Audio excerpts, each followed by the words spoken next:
What's up, guys? I am here in my new, still under construction, but definitely getting there, studio space. I've finally got some space in my house upstairs where I've kind of set up some lights and a table and some decorations to make some YouTube videos and have an actual space to do this as opposed to sitting at my kitchen counter or wandering around in my garage or whatever. So here, studio. Neat, huh? So anyway, I'm here today to talk about a camera. My camera is the Ricoh GR III, which is a very small little point-and-shoot camera. This usually lives in this little bag of mine. This is a Timbuktu bag that I will put a link to because it's awesome. And I carry it everywhere. And yes, that does make me look really cool. And it always holds this dude, the Ricoh GR III. I'm not going to go through all of the specs or anything because the camera's been out for quite a few years, but when I bought it in December, it was very easy to purchase effectively anywhere, and now that's totally not the case. It seems to be sold out. It seems to be undergoing the same kind of super popularity as the Fuji X100V, and that like now everybody is suggesting this camera, so I figured I would make a video about it and tell you what I use it for and what are like the accessories that I use with it, because you definitely need some, and what are the shortcomings and what do I like about it, and you know, all that good stuff. So I'm gonna check my notes here because I wrote everything down so that I don't forget stuff and look like an idiot. So basically, I guess first we should talk about what exactly this camera is. The Ricoh GR III is a very small point-and-shoot camera with an APS-C sensor. Has a fixed focal length of 28mm full frame equivalent and a maximum aperture of f2.8. They also make a Ricoh GR III-X, which is the exact same camera with a focal length of 40mm full frame equivalent. When I say this camera is small, I'm absolutely not kidding. It's tiny. 4.3 inches wide, 2.4 inches tall, and 1.3 inches thick. Like, seriously, that's like nothing. It's like, it feels maybe slightly larger than a deck of cards, and it weighs very, very little. I do carry this literally everywhere, and I've honestly, this camera has made me stop caring at all about iPhone cameras. Like every year, I used to be super into like, what are the new camera improvements going to be on the iPhone, and now I'm like, yeah, I don't really care. It's never going to be as good as that for stills, but we'll get to that. This camera's good in a variety of situations. I bought it right before Christmas, and I use it extensively for like holiday and family pictures, so that was really cool. The wide angle lens lets you get like everybody into the shot, you know, relatively wide angle. It's not like it's a fisheye or anything, but it's wide enough that if people are sitting on a couch, you can take a couple of steps back and get everybody on the couch in your shot.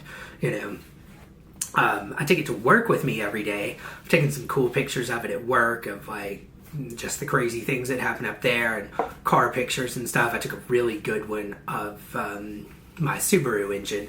I've got an EJ25 that I've unsurprisingly been putting some head gaskets on, and the other morning I came into work and light from like a vent was hitting it in a dark corner of the garage, and it just looked awesome. So I took a picture of that with it. I took it to New Orleans recently. It's an absolutely amazing travel camera because the 28mm focal length means that it's perfect for getting someone that's sitting across from you at a restaurant, like across the table or beside you in a car. And it's pretty good for like landscapes and cityscapes too, because it's wide enough that you can really get a sense of your surroundings and the background and stuff. Like, it's just really great for that. Another thing that I found that I didn't honestly even think about when I first bought it is it's a really good food photography camera. It's got a macro mode that works very well in my opinion, and just the overall focal length, you can get kind of like setting, the like place setting, as well as like, you know, the food itself, and it's very sharp. F2.8 I found is fast enough, especially for non-moving things in low light. It does have IBIS, which is fantastic. The combination of the f2.8 lens and the IBIS, I can go down to about a tenth of a second, and that results in pretty low ISO, very clean, sharp photos, even in low light. Obviously, if you're trying to shoot something moving in low light, that's going to be a different story, but that's pretty much the same with every camera. So, is it a perfect camera?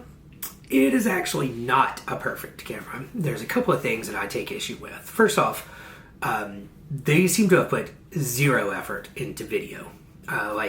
This camera technically does shoot video. It only shoots 1080p video, and you get 24, 30, or 60 frames per second. There's no 4K option. There is no high frame rate option.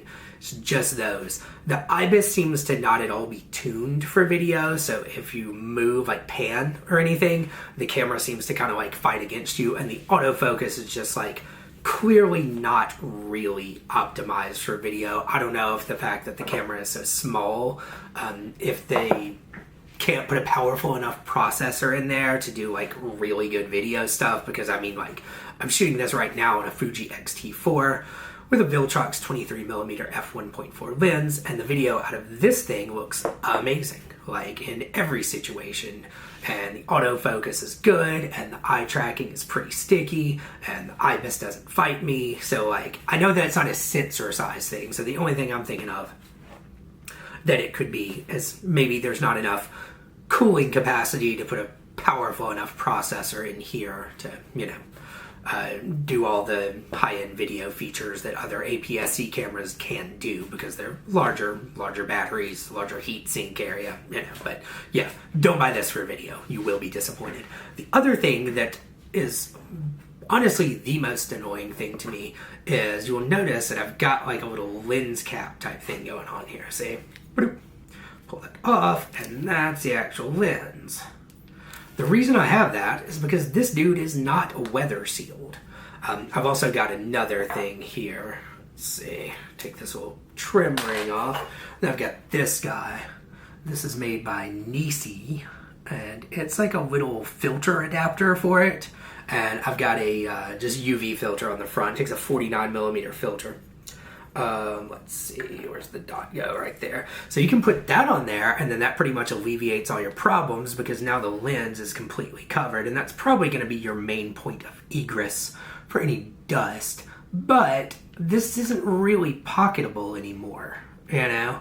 Now you've made it super duper thick, and if it's going to be that large, then like, I might as well just take my Fuji, right?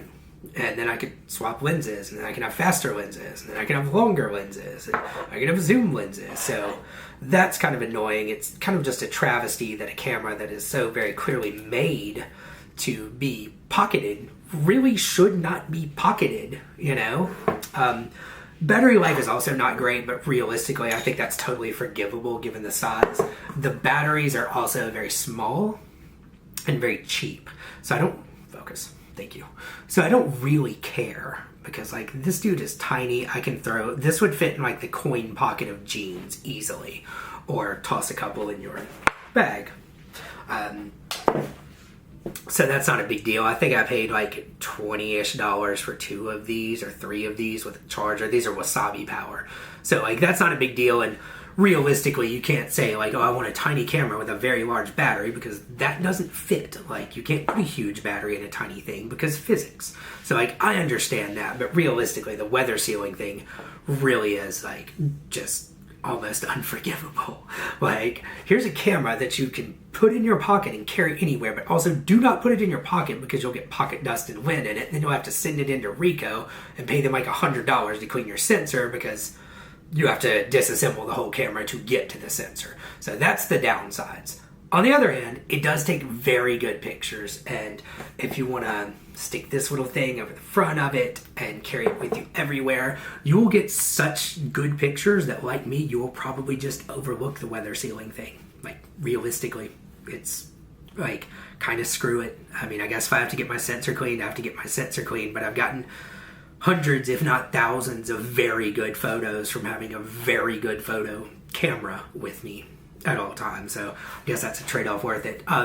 What other things what other cameras should you consider if you want the Ricoh and you can't get it, or you want something that's like it but does good video? I would say the Sony ZV-1. That's gonna be a little bit of a compromise on sensor size and resolution, as it has a 1-inch sensor instead of an APS-C sensor, but the Sony still takes really good photos and also takes good video.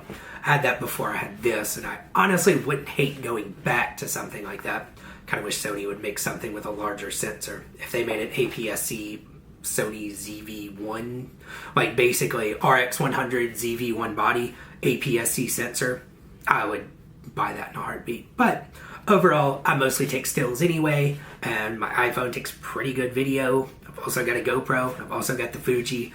So if you want to take just good still photos, I do still honestly recommend the Ricoh, even after it's really one glaring shortcoming. So I guess that's about it for now. I think I've rambled for long enough. Holler.